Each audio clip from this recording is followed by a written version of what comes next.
Hello everyone. Have you ever wondered why people are the way they are?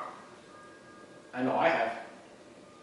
A couple weeks ago, I was on vacation in the Rocky Mountains, and I happened to had a chance to read this book by Grant called Give and Take. And it talks about different types of people: giver, taker, and a matcher. Now I'll get into that in a little bit.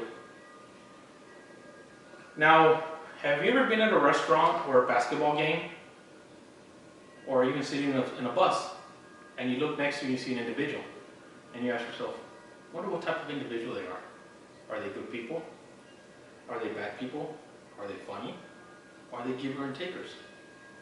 A couple years ago, I was at HEB, and I was at the checkout line. And I see this lady. She was talking with the cashier.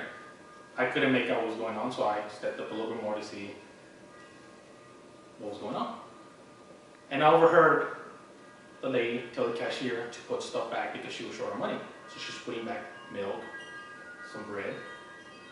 Behind this lady was an individual.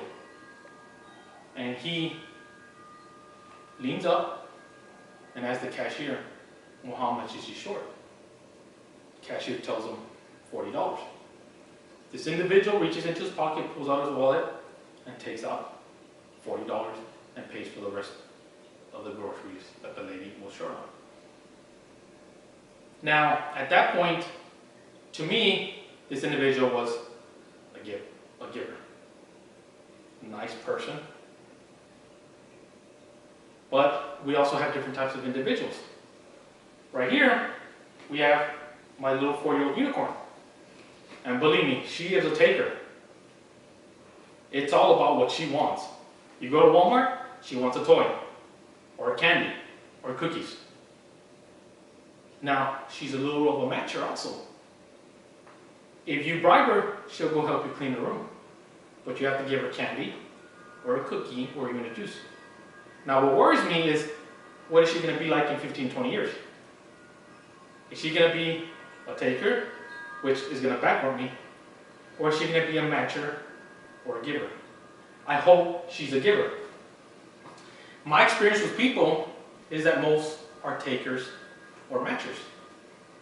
A taker really is not somebody that steals, but they take more than they give. A matcher will help you if you help them. Kind of like, if I scratch your back, you scratch mine. And then, of course, there's the giver, who likes to share his knowledge with good. Now, what we want is to make the takers and the matchers to become givers, but you have to master the science of persuasion.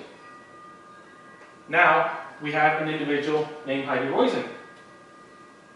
She's a venture capitalist in Silicon Valley. She is a master networker. She has built her network by being a giver. She uses shared activity principles due to her outgoing, high-energy personality.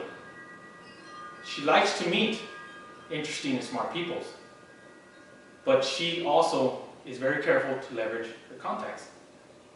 She is one that throws parties at her house, but they're not catered. She brings top CEOs from Silicon Valley into her house and maybe cooks spaghetti and meatballs. That's the type of individual she is. She'll help you if you need help. But if she is busy, she will tell you that she can help you. Now we can go to the other side of the spectrum, where there was a man who grew up in a small farm in Missouri. Graduated from the University of Missouri with a master's and a PhD in economics. He's a U.S. Navy veteran who received the Navy Combination Medal and the National Defense Service Medal. He has powerful connections in D.C. He had donated over $2.5 million to over 250 organizations and would give 1% of the company profits. He acknowledged the importance of respect, the golden rule, absolute integrity. But he was also part of the largest corporate bankruptcy in the United States at his time. His name? Kenneth Lay, the CEO of Enron. And if you know the history, thousands of people lost their savings. He would falsify financials and cleverly use donations and networking to hide his actions. He was not a giver, he was a taker, even though he was disguised as a giver. A lot of CEOs will be disguised as givers, and that's not what we want. We want to be a giver. If you're a taker or a matcher, become a giver. Do good for society. Share your knowledge. Speak up. Leave your legacy. Use your voice. Your voice is your power. Tu voz es tu poder. My name is Juan Laredo, and I am a giver. So we all need to be givers. Thank you very much.